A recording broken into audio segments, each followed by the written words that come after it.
नमस्कार दोस्तों, स्वागत है आपका आज के इस यूट्यूब एनालिसिस में जिसमें हम बात करने वाले हैं कैंपस एक्टिववेयर कंपनी की। तो आज 9 तारीख यानी 9 ऑफ 1 जनवरी 2026 को हम ये एनालिसिस बना रहे हैं। तो चलिए सबसे पहले हम बात करते हैं कि आज के इस वीडियो में हम किस किस चीज़ों के बारे में बात करेंगे। तो सबसे पहले हम बात करेंगे बिज़नेस के बारे में कि बिज़नेस क्या करता है।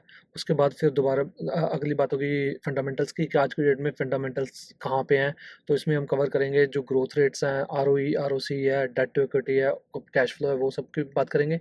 उसके बाद फिर हम बात करेंगे वैल्यूएशंस की कि आज की डेट में वैल्यूएशंस कहाँ पे हैं। अगर फंडामेंटल्स अच्छे हैं तो वैल्यूएशंस उनको रिफ्लेक्ट कर रहे हैं, या अगर फंडामेंटल्स ख़राब हैं तो वैल्यूएशन में क्या वो भी रिफ्लेक्टेड है। तो उस सब की बात हम वैल्यूएशंस में करेंगे। फिर हम बात करेंगे कुछ टेक्निकल्स की कि जिसमें हम देखेंगे कि आज की डेट में प्राइस ट्रेंड किस किस तरफ है। क्या वो ऊपर जा रहा है, क्या वो साइडवेज है, क्या वो नीचे को है, और इन फ्यूचर यहाँ से कहाँ पे जा सकता है। अब इसका असम्पशन ही हम लगा सकते हैं, फॉर श्योर यहाँ पे कुछ नहीं होगा, लेकिन फिर भी कुछ हम यहाँ पे आइडिया लेने की कोशिश करेंगे कहाँ पे प्राइस ट्रेंड यहाँ से मूव कर सकता है। और उसके बाद फिर हम बात करेंगे कुछ की डेवलपमेंट्स और रिस्क फैक्टर्स की जो कि इन फ्यूचर कंपनी के बिजनेस को नेगेटिवली और पॉजिटिवली इम्पैक्ट कर सकते हैं। फिर एट द एंड में वीडियो को समराइज करूंगा जिसमें मैं इन सब फैक्टर्स को का एक छोटा वर्जन आपको बताऊंगा कि किस चीज़ में क्या इंप्रूवमेंट आनी चाहिए और किस चीज़ में आज की डेट में प्रॉब्लम लग रही है।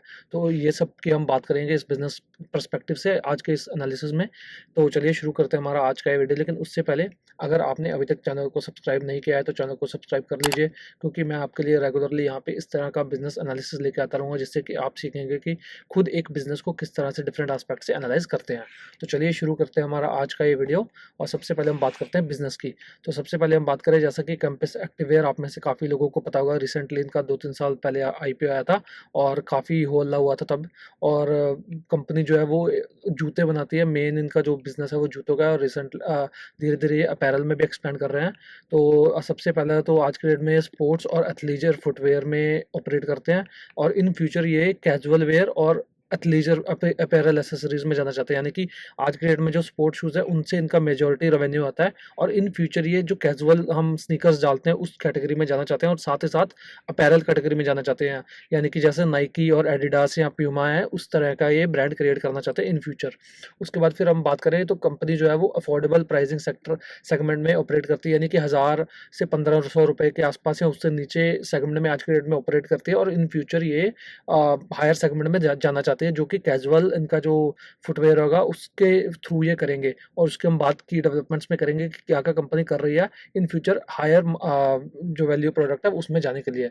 उसके बाद इनका जो की कॉम्पिटिटर्स हैं वो नाइकी, एडिडास और प्यूमा तो नहीं है आज के डेट में, लेकिन इन इन इस कैटेगरी में जब ये ऑपरेट करेंगे 1500-2000 की रेंज के ऊपर के जब ये जूते लेके आएंगे तो इनका डायरेक्ट कंपटीशन जो है वो नाइकी और एडिडास प्यूमा टाइप कंपनी से होगा। आज के डेट में काफ़ी कॉम्पिटिटर हैं इनके, जैसे कि एचआरएक्स हो गया या कुछ और जैसे लाइक लो प्राइस सेगमेंट में जो कंपनीज ऑपरेट करते हैं 1000-1500 रुपए के आसपास जूते जो कंपनीज बनाती हैं वो इनका कोर कंपटीशन है आज के डेट में। और जैसे जैसे ये ऊपर जाते हैं जो कि ये कोशिश कर रहे हैं, तब इनका कंपटीशन नाइकी, एडिडास और प्यूमा टाइप बड़े ग्लोबल ब्रांड से होगा। उसके बाद सबसे जो बड़ा इनका एडवांटेज है वो है फास्टर स्पीड टू मार्केट। तो एज पर कंपनीज प्रेजेंटेशन कंपनी का जो टाइम टू मार्केट है, यानी कि डिज़ाइन से लेके मैन्युफैक्चरिंग से लेके डिस्ट्रीब्यूशन तक वो सबसे फास्टेस्ट है as compare to their peers. तो इस वजह से वो as compare to their peers more design जो है वो मार्केट में जल्दी से ले आ पाते हैं। तो इसलिए ये इनका बहुत ही बड़ा एडवांटेज है, और ये इस वजह से नए नए डिज़ाइन लगातार मार्केट में ले जा सकते हैं। उसके बाद फिर अगर हम इनकी बात करें प्रोडक्शन नेटवर्क की, तो 6 मैन्युफैक्चरिंग प्लांट है कंपनी के आज के डेट में। और उसके बाद 80 से ज़्यादा थर्ड पार्टीज जो है वो आउटसोर्स करते हैं, यानी कि कुछ अपने प्लांट्स हैं और कुछ इनकी मैन्युफैक्चरिंग जो है वो आउटसोर्स है, यानी तीसरे मैन्युफैक्चर से बना के उसको ये सिर्फ जैसे कि असेंबल करके आगे बेचते हैं। और इन फ्यूचर कंपनी धीरे धीरे बैकवर्ड इंटीग्रेट भी कर रही है, क्योंकि कंपनी का मानना है जैसे जैसे प्रीमियम कैटेगरी में जाएंगे, जो प्रीमियम स्टफ का जो अपर यहाँ पे जो जूते का अपर साइड होता है, तो वो और जो सोल वो और प्रीमियम होना चाहिए, और वो कंपनी खुद मैन्युफैक्चर करना चाहती है ताकि क्वालिटी में कोई कॉम्प्रोमाइज़ ना हो, जो कि एक अच्छी स्ट्रेटजी है। अब देखना होगा कि किस तरह से ये एग्जीक्यूट कर पाते हैं उसे। और इसी के साथ इनके मार्जिन भी इन फ्यूचर इंप्रूव हो सकते हैं। एक तो ये प्रीमियम कैटेगरी में जा रहे हैं, और दूसरा जब ये इन हाउस मैन्युफैक्चर करेंगे तो उसमें मार्जिन इनके थोड़े से बेटर होंगे। तो ये है बेसिक एक बिजनेस जो कि आज की डेट में स्पोर्ट्स शूज़ बनाता है ज़्यादा से ज़्यादा, और उसके बाद इन फ्यूचर ये कैजुअल स्नीकर्स में जाना चाहता है और साथ ही साथ अपैरल कैटेगरी में जाना चाहता है। तो आज की डेट में जो मेजॉरिटी सेल है वो मेंस फुटवेयर से आती है, और इन फ्यूचर ये वुमेन्स फुटवेयर और किड्स सेगमेंट में भी और एक्सपैंड तेज़ी से करना चाहते हैं। आज की डेट में काफ़ी कम जो सेल है वो वुमेन्स और किड्स से आती है। आई थिंक अराउंड 20% के आसपास जो सेल है वही सिर्फ वुमेन्स और किड्स से आती है, बाकी जो है वो 80% के आसपास का सेल मेंस फुटवेयर से आता है। तो वो इन फ्यूचर उस कैटेगरी में भी तेज़ी से ऑपरेट करना चाहते हैं। तो चलिए अब बिज़नेस के बाद हम बात करते हैं फंडामेंटल्स की, जिसमें हम सबसे पहले बात करेंगे ग्रोथ की, फिर हम बात करेंगे मार्जिन्स की। इन दोनों को हम पिछले 5 साल और पिछले 4 क्वार्टर की बात करेंगे, किस तरह से ग्रोथ रेट और किस तरह से मार्जिन्स रहे हैं। फिर हम बात करेंगे रिटर्न रेशियोज़ की, जिसमें हम आरओई और आरओसीई की बात करेंगे। फिर हम बात करेंगे operating cash flow to operating profitability की, और एट द एंड हम बात करेंगे डेट टू इक्विटी रेशियो की। तो चलिए सबसे पहले हम ग्रोथ रेट से शुरू करते हैं। तो ग्रोथ रेट अगर हम देखें, आईपीओ के टाइम बहुत ही तगड़ा ग्रोथ आया था। यहाँ पे 2022 के आसपास इनका आईपीओ आया था आई थिंक, अगर मैं गलत नहीं हूँ तो एक मिनट। तो यहाँ पे अगर हम स्क्रीनर पे जाके देखें, हाँ 2022 में इनका आईपीओ आया था, और 2022 में इनका ग्रोथ रेट देखें कितना बम्पर ग्रोथ, 67% का रेवेन्यू ग्रोथ, 303% का पैट ग्रोथ। यहाँ पे इनके मार्जिन भी एक्सपेंड हुए होंगे आई थिंक। यहाँ पे हम जाके अगर नीचे देखते हैं तो ये देखिए पीक मार्जिन जो इन्होंने किए थे वो आईपीओ के टाइम किए थे। आई डोंट नो ये कैसे होता है, जब भी कोई कंपनी आईपीओ लेके आती है उस टाइम काफ़ी बार देखा गया कि उनका पीक रेवेन्यू और पीक मार्जिन उसी टाइम आता है। बेक्टर फूड्स में भी हमने देखा था ये चीज़, और आई थिंक बीकाजी में भी ऐसे कुछ हुआ था।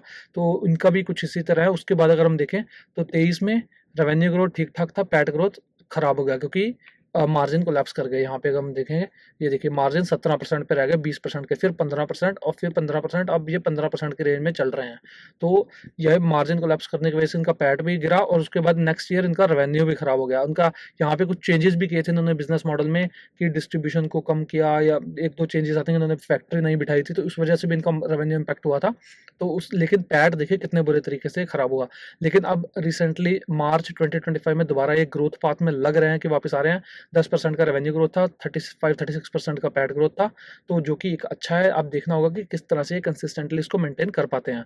तो ओवरऑल ग्रोथ काफ़ी लंपी है, ऊपर नीचे इस तरह का ग्रोथ कभी भी मार्केट को पसंद नहीं आता। तभी अगर आप देखें तो आईपीओ के बाद जो शेयर था वो चला था। यहाँ पे अगर हम देखें तो आईपीओ के बाद यहाँ पे अगर आप देखें 300 साढ़े 300 रुपये, 300 सवा 300 साढ़े 300 के आसपास से स्टॉक जो है वो सीधा 600 पे चला गया था।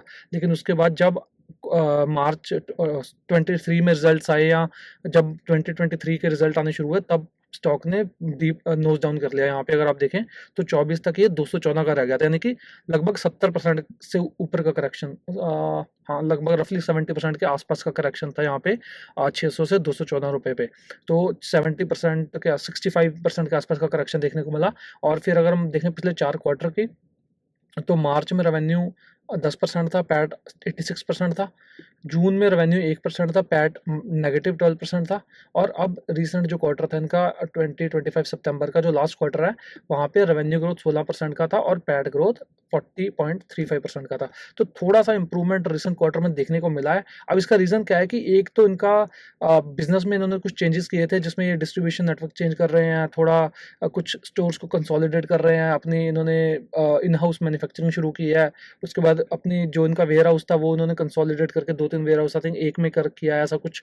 तो उस वजह से इनका बिजनेस थोड़ा सा इम्पैक्ट हुआ है। लेकिन अब मैनेजमेंट बोल रही है कि जो वे ट्रांजिशन होना था वो हो गया है, अब जो फ्यूचर एक्सपेंशन है वही रहता है, और उसके बाद जो बिजनेस है एज नॉर्मल शायद यहाँ से चल पड़े। और अगर ये ग्रोथ जो रिसेंट क्वार्टर में दिखी है, अगर ये 2-3 क्वार्टर में कंटिन्यू होती है, तो हम मान सकते हैं कि शायद यहाँ से ग्रोथ पाथ पे कंपनी वापस आ गई है। और उसके बाद अगर हम देखें तो ओवरऑल फुटवेयर सेक्टर ही आजकल काफ़ी, आज की डेट में काफ़ी ख़राब कर रहा है। क्योंकि अगर हम बाटा देख लें, रिलैक्सो देख लें, या उसके बाद मेट्रो ब्रांड्स देख लें, तो उन सब में भी ग्रोथ रेट काफ़ी ख़राब आया है। यहाँ पे 2022 में ग्रोथ रेट सब में अच्छा था। उसका रीज़न था I think may be Covid का रीज़न होगा, क्या होगा। लेकिन उसके बाद पिछले 2-3 सालों में सारे कंपनीज जो फुटवेयर सेगमेंट में है, सब में ग्रोथ रेट काफ़ी ख़राब आया, और सब में स्टॉक प्राइस भी काफ़ी ख़राब चला है पिछले 2-3 सालों में। तो ज़्यादातर साइडवेज ही रहा है पिछले। अगर हम यहाँ पे मेट्रो की हम अगर देख लेते हैं यहाँ पे, तो मेट्रो ब्रांड्स का अगर हम यहाँ पे देखें, तो मेट्रो ब्रांड जो कि शू रिटेलर है, अलग अलग ब्रांड्स का शू रिटेल करते हैं। तो अगर हम पिछले 5 सालों में ये देखें तो 2023 से फ्लैट शेयर प्राइस है। और अगर हम ग्रोथ की भी बात करें तो तो 22 में 67% था, 23 में 58, फिर 10% और 6%। तो पिछले 2 सालों में, ढाई सालों में इनका भी ग्रोथ रेट काफ़ी ख़राब रहा है। और पिछले अगर हम कुछ क्वार्टर्स की बात करें तो उसमें भी इनका ग्रोथ रेट 10% के आसपास रहा है, जो कि पास में 35-40% से भी ये ग्रो किए हैं। तो वो शायद एक may be Covid related bump होगा, जो उस 1-2 साल में इनके भी कैंपस के भी अच्छा ग्रोथ है इनका भी। लेकिन पिछले कुछ सालों पिछले 1-2 सालों में ओवरऑल फुटवियर सेगमेंट में काफ़ी ख़राब ग्रोथ रेट्स रहे हैं। तो ओवरऑल कंपनी का ग्रोथ रेट इंप्रूव हो रहा है धीरे-धीरे, लेकिन अगर ये 2-3 क्वार्टर कंसिस्टेंटली 15-17% का रेवेन्यू ग्रोथ और 20% के आसपास का पैट ग्रोथ करते हैं, तो एक अच्छा साइन होगा कि कंपनी दोबारा से रिकवरी पाथ पे आ गई है। तो उसके बाद अगर हम मार्जिन्स की बात करें तो पिछले 5 साल के मार्जिन है 16.5% के आसपास, पिछले 7 साल के मार्जिन है 15% के आसपास, एवरेज मार्जिन मैं बता रहा हूँ। और फिर पिछले अगर हम 4 क्वार्टर की बात करें तो 16%, फिर 18% और पिछले 2 क्वार्टर में थोड़ा-सा डिप हुआ है। उसका रीज़न क्या है? कंपनी एग्रेसिवली एक्सपैंड कर रही है अपनी कैपेसिटीज़, और उस वजह से रेवेन्यू जो एक्सपेंसेस है उसमें एम्प्लॉयी कॉस्ट ऐड हो गया है। और उसके बाद फिर अगर हम बात करें जो इन्होंने रिसेंटली अपने वेयर हाउस को मूव किया, उसमें भी कुछ कॉस्ट स्ट्रक्चर ऐड हो गया, तो उस वजह से इनके मार्जिन थोड़ा-सा कोलैप्स किए हैं। लेकिन अगर हम इनकी कॉन कॉल में देखें तो मैनेजमेंट बोल रहा है कि मार्जिन्स अगर हम नॉर्मलाइज़ लेवल पे देखें, वो वन ऑफ कॉस्ट हटा के, तो 15 से 16% की रेंज में है, क्योंकि इन्होंने अपना एड स्पेंड भी बढ़ाया है, तो उस वजह से इन फ्यूचर उनको रेवेन्यू ग्रोथ में भी मदद मिलेगी। तो ओवरऑल कंपनी का टारगेट है 15 से 16% की रेंज में रहने का। लेकिन जैसे-जैसे ये प्रीमियमाइज़ करते हैं अपनी शूज़ को, वैसे-वैसे इनके और मार्जिन भी इंप्रूव हो सकते हैं। यहाँ पे अगर हम इनके प्रेजेंटेशन में जाके ग्रॉस मार्जिन देखें तो ग्रॉस मार्जिन इनके रिसेंट क्वार्टर में बढ़े हैं, जो कि एक अच्छा साइन है। तो यहाँ पे अगर आप देखिए देखें तो Q2 FY25 में ग्रॉस मार्जिन थे 52.8%, जो कि अब बढ़ के 53.9% हो गए हैं। तो अगर हम ईयर ऑन ईयर क्वार्टर का कंपैरिजन करें तो लगभग 1.1% का ग्रॉस मार्जिन में इंप्रूवमेंट हुआ है। तो उस वजह से इन फ्यूचर इनके जो एबिटा मार्जिन है वो भी इंप्रूव हो सकते हैं, जैसे-जैसे इनकी नई कैपेसिटीज़ जो है वो रैंप अप होती हैं। तो ओवरऑल मार्जिन्स तो काफ़ी ठीक-ठाक लग रहे हैं। उसके बाद फिर अगर हम बात करें आरओई, आरओसीई की, तो यहाँ पे भी अच्छा है। तो ये आरओसीई और जो है वो Q2 FY26 में, सॉरी, 18% की है। और अगर हम आरओई की बात करें वो है 16.6% की। तो इन्होंने पीक रिकॉर्ड किया था 29.3% का और 30.6% का। और उसका ये देखिए पीक जो था वो अराउंड 2022 में था। तो 2022 और 3 में इनके मार्जिन्स काफ़ी अच्छे थे, क्योंकि आईपीओ जब आया था। तो यहाँ पे अगर आप देखें तो ये 2 साल अगर मार्जिन देखें तो 20% और 17%, इसके अलावा पिछले किसी भी और साल में ये 17% को क्रॉस नहीं किया इन्होंने। उस वजह से इनके आरओई और आरओसी भी अच्छे थे। तो उसके बाद अब यहाँ पे देखें तो मार्च में 22% है आरओसी और 17.2% है आरओई, तो जो कि अच्छा है। लेकिन थोड़ा और यहाँ पे इंप्रूवमेंट हो सकता है जैसे जैसे इनकी नई कैपेसिटीज़ आती है और जैसे जैसे इनके मार्जिन थोड़े और इंप्रूव होते हैं। तो आरओई और आरओसी में थोड़ा और इंप्रूवमेंट यहाँ से हो सकता है। और ओवरऑल आज की डेट में भी देखें तो खराब नहीं है आरओई और आरओसी दोनों ही।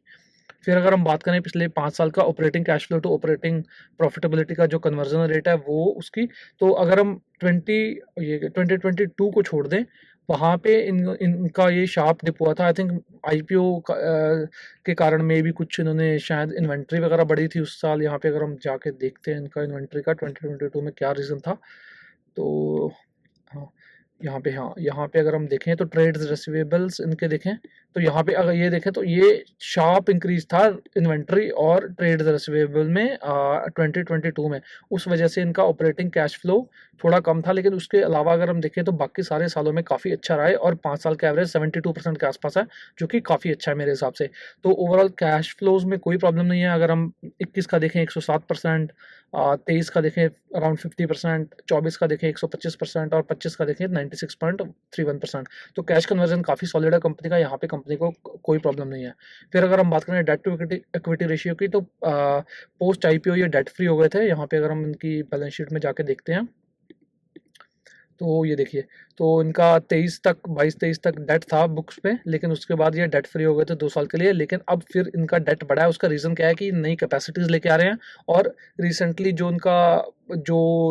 गवर्नमेंट ने एसएमई का पेमेंट स्ट्रक्चर चेंज किया है कि 90 डेज़ से 45 डेज़ में उनको पेमेंट लेनी है। उस वजह से इनको अपने वेंडर्स को जल्दी पे करना पड़ता है, तो उस वजह से इनको डेट लेना पड़ा और साथ ही साथ जो एक्सपेंशन कर रहे हैं उस वजह से भी इनको डेट लेना पड़ा। तो उस वजह से डेट इनका बढ़ा है, और जो कि ये डेट फ्री हो गए थे 2024 में, लेकिन उसके बावजूद डेट बढ़ने के बावजूद अगर हम ओवरऑल डेट देखें तो 0.2 टाइम्स है, जो कि काफ़ी हेल्दी है मेरे हिसाब से। इतना डेट आप इसको इग्नोर भी कर सकते हैं, ऐसा कुछ है नहीं। अगर हम इनका कैश देखें बैलेंस शीट में तो उनके पास कैश तो कुछ खास नहीं है, 10 करोड़ या तो, लेकिन फिर भी 150 करोड़ का 160 करोड़ का debt as compare to 800 crore के आसपास का बुक वैल्यू, जो कि काफ़ी सॉलिड है।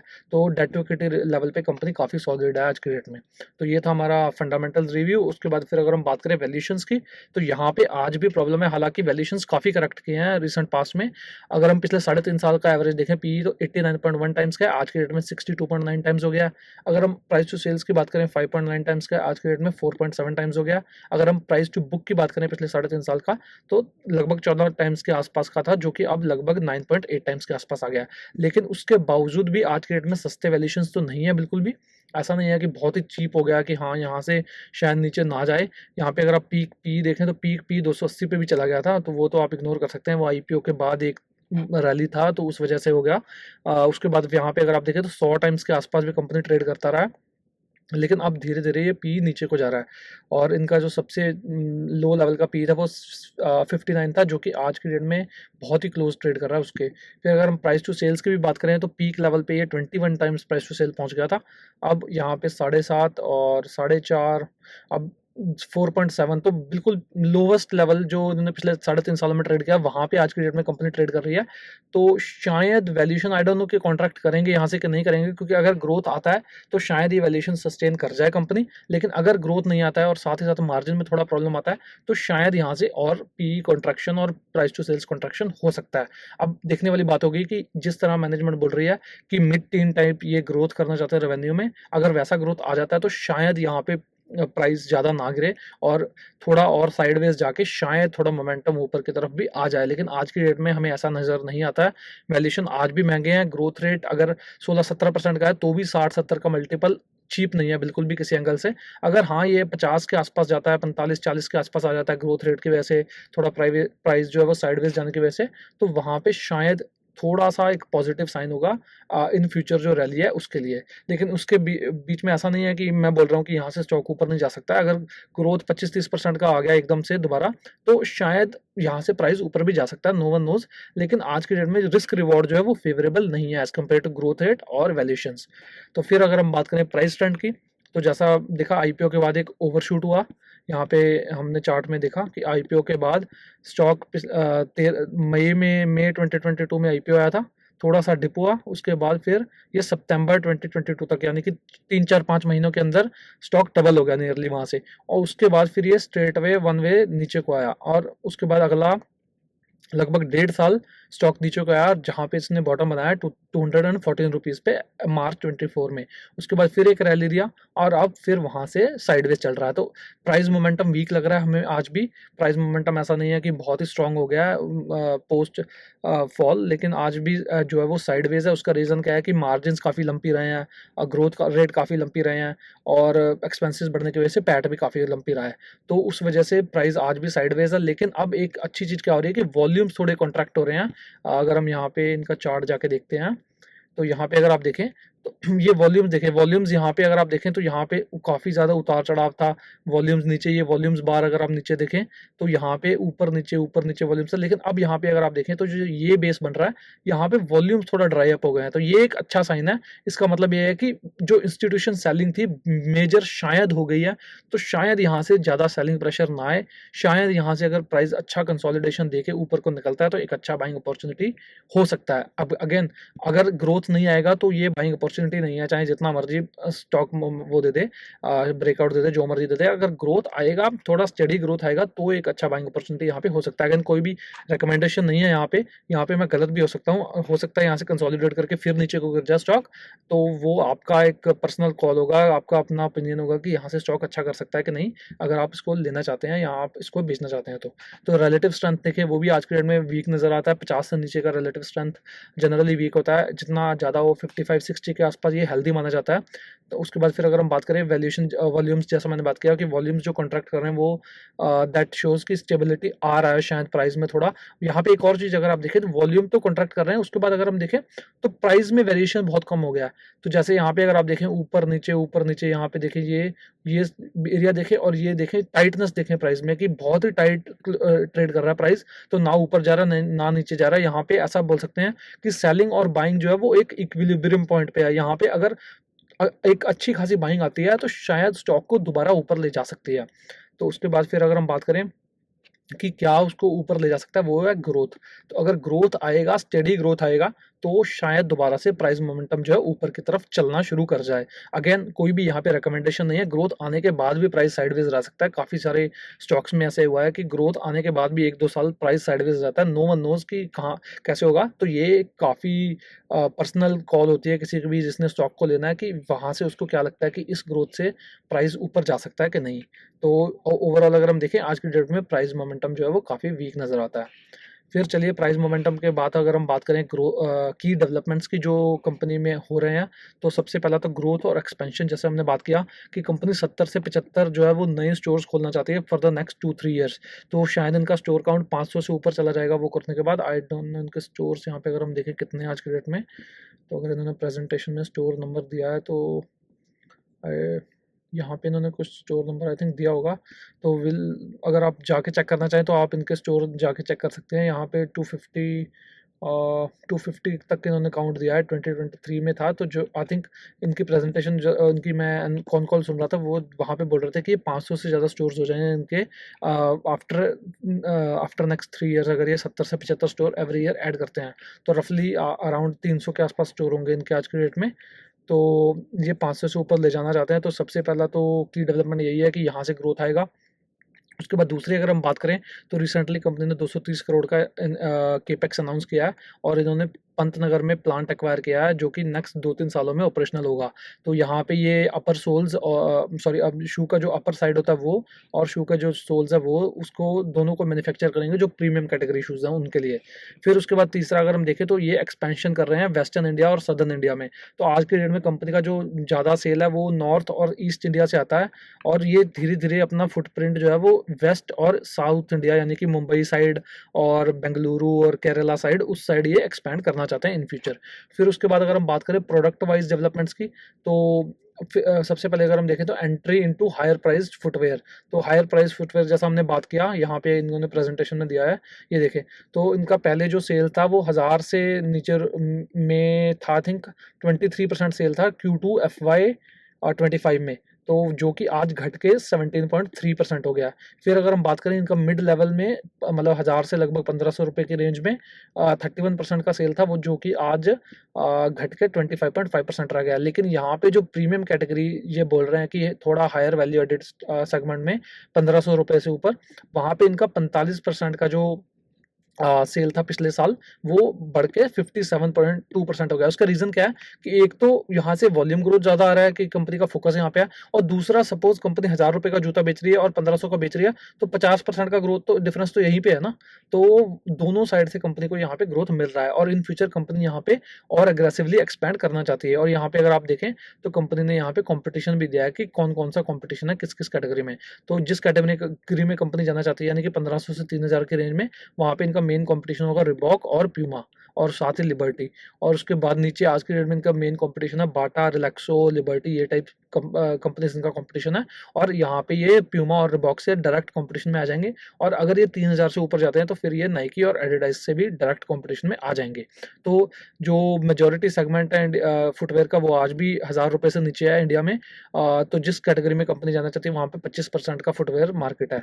तो ये एक तो इस कैटेगरी में एक्सपेंड करना चाहते हैं तो यहाँ से इनका ग्रोथ काफ़ी तेज़ी से आएगा, क्योंकि सपोज अगर ये 10% का वॉल्यूम ग्रोथ करते हैं तो इनका प्रॉफिटेबिलिटी ग्रोथ वहाँ पे 15% का होगा, क्योंकि 50% का प्राइस इंक्रीज भी है। तो इस वजह ये यहाँ पे अगर हम रिफ्लेक्शन देखें तो इनका एवरेज सेलिंग प्राइस भी इंक्रीज हो रहा है लगातार।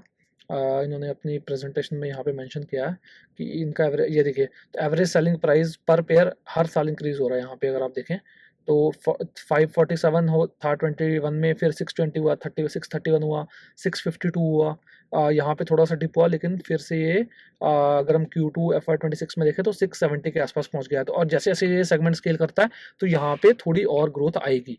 तो ये कंपनी की एक स्ट्रेटजी है कि यहाँ से कंपनी ग्रो करना चाहती है। दूसरा अगर हम देखें तो यूथ लाइफस्टाइल ब्रांड बनना चाहती है कंपनी, जो जिससे कि किड्स और जो जेंजी पॉपुलेशन है वहाँ पे ये नए प्रोडक्ट लाना चाहती है, जिसमें कि मेन चीज़ है कैजुअल स्नीकर्स, क्योंकि स्नीकर्स काफ़ी पॉपुलर है अमंग यंगर जनरेशन। तो वहाँ पे कंपनी धीरे धीरे एक्सपैंड कर रही है और साथ ही साथ टी शर्ट और एथलीजर वेयर में भी कंपनी जा रही है, जहाँ से ये जेंजी और यंगर पॉपुलेशन को अपील कर सकती है। तो ये कुछ ग्रोथ की डेवलपमेंट्स थे जो कंपनी के अंदर चल रहे हैं, जो इन फ्यूचर कंपनी की ग्रोथ को ड्राइव कर सकते हैं। तो चलिए अब ग्रोथ के बाद डेवलपमेंट्स के बाद हम बात करते हैं कुछ की रिस्क फैक्टर्स की। तो सबसे बड़ा रिस्क फैक्टर है कंपटीशन का, क्योंकि जो जहाँ पे कंपनी का जो स्वीट स्पॉट है 1000 रुपये से 1500 रुपये की रेंज में या उससे नीचे, तो वहाँ पे काफ़ी सारे ब्रांड जैसे कि HRX काफ़ी एग्रेसिवली एक्सपेंड कर रहा है, जो कि एक काफ़ी अच्छा और पॉपुलर ब्रांड है जो ऋतिक रोशन द्वारा प्रमोट किया जा रहा है। तो वहाँ पे उसके अलावा और भी काफ़ी सारे मिड प्राइस सेगमेंट में ब्रांड्स आ गए हैं, जो कि आज के डेट में शायद इतने पॉपुलर नहीं है, लेकिन जैसे जैसे वो ब्रांड स्केल करते हैं तो शायद ये इनका मार्केट शेयर वहाँ पे खा सकते हैं। दूसरा जो बड़ा रिस्क मेरे को लगता है वो है कि अगर ये प्रीमियम प्राइसिंग कर देंगे बहुत जल्दी अपने प्रोडक्ट्स की, तो वहाँ पे शायद जो कस्टमर इनका 1000 रुपये का जूता खरीद रहा था, अगर वहाँ पे इनका प्रोडक्शन थोड़ा कम होगा और फोकस 1500 पे आसपास होगा, तो शायद थोड़ा सा वहाँ से भी कस्टमर्स दूसरे ब्रांड पे शिफ्ट कर सकते हैं। आप देखना होगा कंपनी कितने सक्सेसफुली अपने आपको एक प्रीमियम कैटेगरी में या मिड प्रीमियम टाइप कैटेगरी में ले जा सकती है। तो वो एक देखने वाली बात होगी, क्योंकि वहाँ पे अगर वैल्यू सेंसिटिव कस्टमर है, तो अगर उसको पहले एक जूता वो 800 का मिल रहा था, अगर वो उसको 1200 का मिलेगा या 1100 का मिलेगा, तो शायद वहाँ से वॉल्यूम का थोड़ा डीग्रोथ हो सकता है। तो ये भी एक रिस्क फैक्टर रहेगा, क्योंकि कोई ब्रांड जब ऊपर जाता है तो उसमें नीचे आने का भी, वॉल्यूम वाइज नीचे गिरने का भी वॉल्यूम रिस्क रहता है। फिर अगर हम बात करें जो इन्होंने डाइवर्सिफिकेशन बोला है अपैरल्स में, तो अपैरल्स काफ़ी डिफिकल्ट कैटेगरी है क्रैक करने के लिए। तो अगर अपैरल्स में इनके मार्जिन्स या इनके डिज़ाइंस जो है वो नहीं चलते हैं, तो इनके मार्जिन्स उनमें डाइल्यूट हो सकते हैं। शायद अपैरल जो कैटेगरी एज अ कैटेगरी उतने प्रीमियम सामान ये नहीं बेच पाएंगे, जो बेसिक सामान बेचेंगे, तो शायद उसमें फुटवेयर के कंपैरिजन में मार्जिन थोड़े से कम है। तो वो भी एक रिस्क फैक्टर है कि उसमें मार्जिन किस तरह से पैन आउट करते हैं, क्या वो मार्जिन डाइल्यूट करेगा या वो इन फ्यूचर मार्जिन और इम्प्रूव करेगा। तो देखने वाली बात होगी किस तरह से ये सक्सेसफुली उसको रोल आउट कर पाते हैं। FY26 में इन्होंने बोला है कि बाई Q3 यानी कि जो अब ये दिसंबर क्वार्टर खत्म हुआ है, तो इन रिजल्ट्स में देखना होगा कि किस तरह से इनका जो इन्होंने ये नया डाइवर्सिफिकेशन शुरू किया है किस तरह से पैन आउट कर रहा है। तो इसमें कंपनी थोड़ी और क्लियरिटी के साथ बता पाएगी। फिर अगर हम सबसे बड़ा बात करें वो है वैल्यूएशन रिस्क। तो अगर ग्रोथ इंप्रूव नहीं होती है और मार्जिन थोड़े और यहाँ से गिर जाते हैं, जो कि एक्सपेंशन की वजह से हो सकता है, तो ये जो आज के हाई वैल्यूएशन है ये और बड़ा रिस्क हो सकता है कंपनी के लिए। तो ये कुछ की रिस्क फैक्टर है जो आपको दिमाग में रखने हैं अगर आप इस कंपनी में इन्वेस्ट करने जा रहे हैं या आप ऑलरेडी इन्वेस्टेड हैं। तो आपको इस ये की फैक्टर पे नज़र रखनी है कि किस तरह से ये क्वार्टर ऑन क्वार्टर इंप्रूव हो रहा है या खराब हो रहा है। तो ये कुछ की रिस्क फैक्टर थे जो कि इन फ्यूचर कंपनी को इम्पैक्ट कर सकते हैं। इसके अलावा और भी कुछ की रिस्क फैक्टर्स होंगे जो कि आप खुद जाके उनकी एनुअल रिपोर्ट अगर पढ़ेंगे तो उसमें आपको डिटेल में भी मिल जाएगा। लेकिन ये कुछ की बड़े रिस्क फैक्टर्स हैं जो कि आज की डेट में इमीडिएटली कंपनी के स्टॉक प्राइस पे और कंपनी के प्रॉफिट्स और रेवेन्यू पे इम्पैक्ट कर सकते हैं। तो चलिए अब इसके बाद हम आ जाते हैं अपनी वीडियो की समरी पे। तो अगर हम ग्रोथ की बात करें तो ग्रोथ काफ़ी लंपी रहा है, इनकंसिस्टेंसी रही है ग्रोथ में। तो अगर ये कंसिस्टेंसी दोबारा से वापस आती है 2-3-4 क्वार्टर में, अच्छा एक क्वार्टर तो पिछला अच्छा गया है, अगर 1-2 और क्वार्टर अच्छा आता है तो शायद वहाँ से प्राइस में भी, जो स्टॉक प्राइस है उसमें भी हेल्प हो सकती है।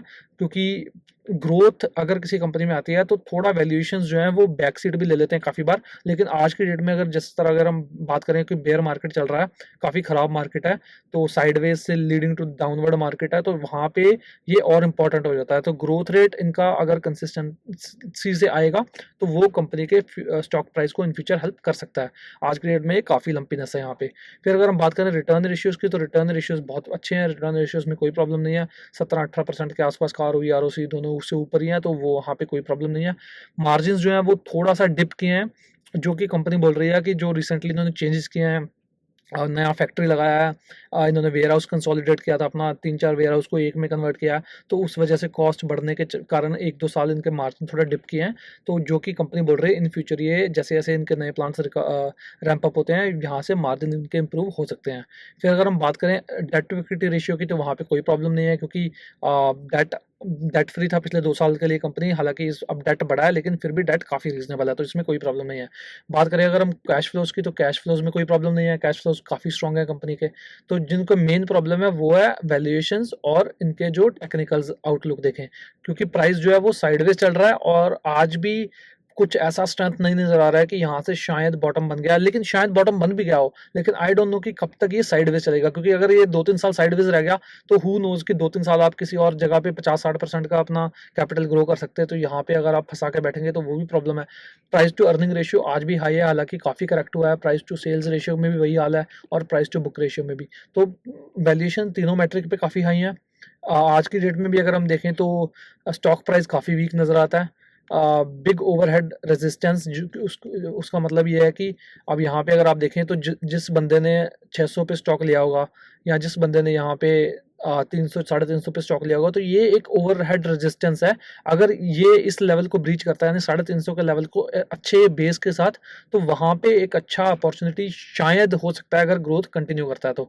लेकिन तब तक जब तक ये स्टॉक साइडवेज है तब तक इसमें पैसा लगाना थोड़ा सा एक रिस्की बैट हो सकता है, क्योंकि काफ़ी बार स्टॉक 5-5 6-6 साल साइडवेज चले जाते हैं, तो वहाँ पे फिर प्रॉब्लम आ जाती है। क्योंकि हमने रिसेंटली एशियन पेंट के केस में देखा और रिलैक्सो के केस में देखा, बाटा में देखा, बर्जर में देखा।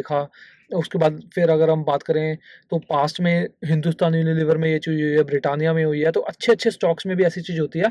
तो ये एक रिस्क फैक्टर है जो आपको ध्यान में रखना है अगर आप इसमें इन्वेस्ट करना चाहते हैं तो। तो चलिए इसी के साथ हमारा आज का वीडियो यहीं पे समाप्त हुआ। तो अगर आपको वीडियो अच्छा लगा तो वीडियो को लाइक ज़रूर कीजिएगा और चैनल को सब्सक्राइब करना ना भूलें, क्योंकि इन फ्यूचर भी मैं आपके लिए ऐसा ही वैल्यूएबल कंटेंट लाता रहूँगा, जिससे आप खुद सीख सकेंगे कि एक स्टॉक को किस तरह से हम डिफरेंट एस्पेक्ट से एनालाइज़ कर सकते हैं। तो अगर आपको वीडियो अच्छा लगा तो वीडियो को लाइक ज़रूर कीजिएगा और चैनल को सब्सक्राइब करना ना भूलें, क्योंकि इन फ्यूचर भी मैं आपके लिए ऐसा ही और कंटेंट लाता रहूँगा। तो बहुत जल्द मुलाकात होगी एक और ऐसे ही बिज़नेस एनालिसिस के साथ। तब तक के लिए रखिए अपना बहुत सा ख्याल। धन्यवाद।